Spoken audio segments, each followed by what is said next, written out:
Всем привет, я Марина, и с вами Школа Сакрамел. Это новая рубрика про педикюр. Поддержите и поставьте лайк. В предыдущем ролике мы выполнили классический педикюр, и сегодня я расскажу, как сделать покрытие гель-лаком для новичков. Данную работу выполняет преподаватель-подолог нашей школы Ольга. И первый лайфхак, который используем для нанесения покрытия, это использование специальных тейпов.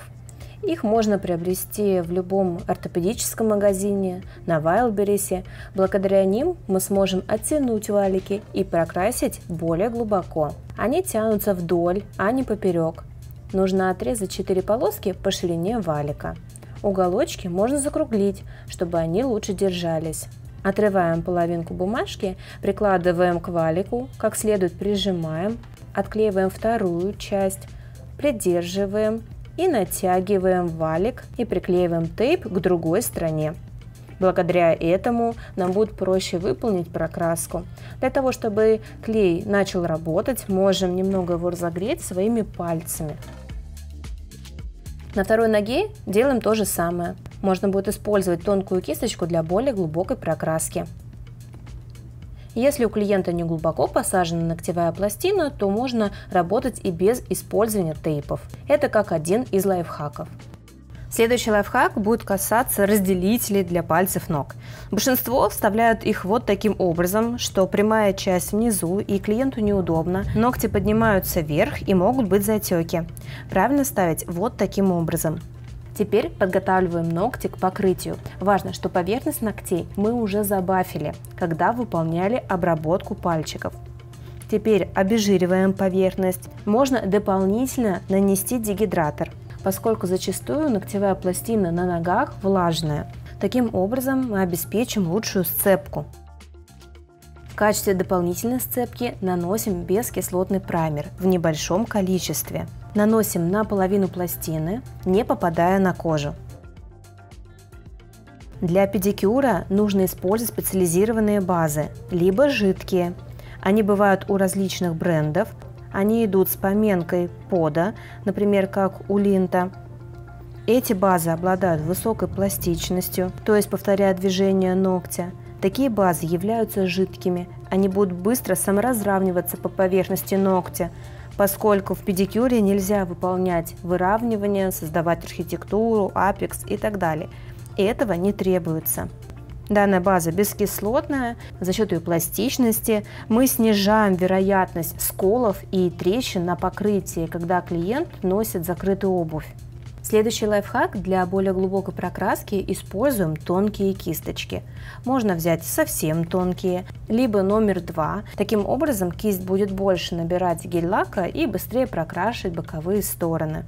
Ими мы прокрашиваем боковые стенки, там, где очень узко, а также пятые пальцы, мизинцы. И такой тонкой кисточкой как раз можно покрыть ноготок. Набираем небольшое количество материала, практически полностью ее отжимаем, наносим базовое покрытие тонким втирающим слоем с небольшим отступом от кутикулы и боковых валиков, буквально в 0,5 мм. Практически такой же полусухой кистью разравниваем поверхность. Важно в этот момент кисточку располагать параллельно пластине. База самостоятельно разравнивается и образует блик, если была ровная поверхность. Если вас что-то не устраивает по поверхности, есть впадины, можно взять тонкую кисточку, на нее небольшое количество материала и поставить именно в то место, где не нравится, как легло покрытие.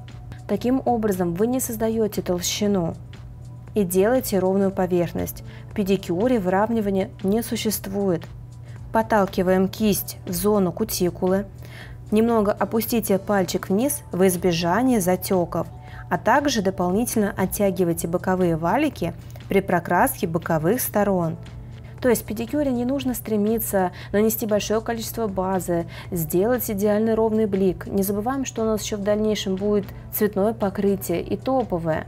Ноготь на мизинце промазываем только тонкой кисточкой, не касаясь кожи. Лампой накрываем ногти и просушиваем.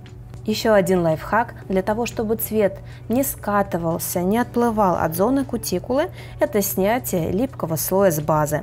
Таким образом будет гораздо проще прокрашивать новичкам. Если вы мастер с опытом, то можно не снимать этот липкий слой.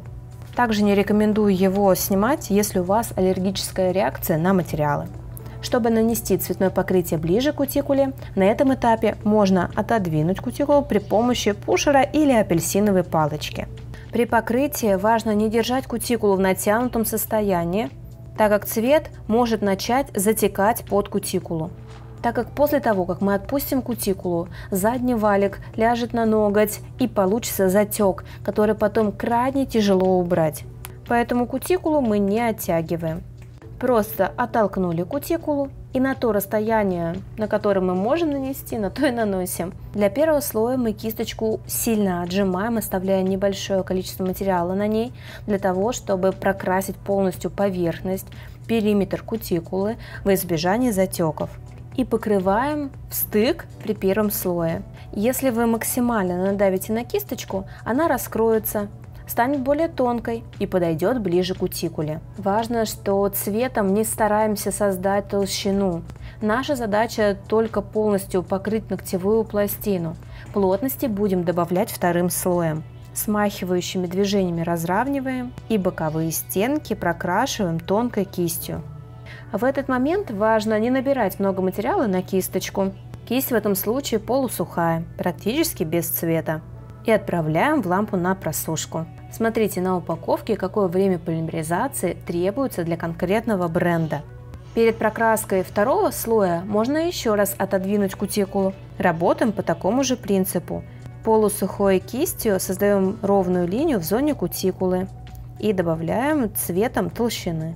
Нравятся мои ролики? Предлагаю присоединиться и получить доступ к базе знаний школы Сакрамел. Более 20 видеокурсов по цене одного с получением сертификата. Они доступны по всему миру. Для подробной информации переходи в описание. Цвет просушиваем в лампе. Будем использовать глянцевый топ без липкого слоя. Важно использовать топ, который будет пластичным, повторяя изгибы ногтя. Если он будет как стекло, то велика вероятность возникновения паутинки при давлении в обуви. Наносим по такому же принципу, как и второй слой цвета. Даем топу немного распределиться и просушиваем в лампе. Прокрашиваем и другие ногти. На 4 ногтя можно наносить гель-лак сразу одновременно. Большой рекомендую просушивать отдельно в избежание затеков. Но тут нужно учитывать площадь ногтя. Они у всех разные и иногда лучше прокрашивать по одному. Теперь подпилим торцы при помощи пилки, чтобы сделать его более четким.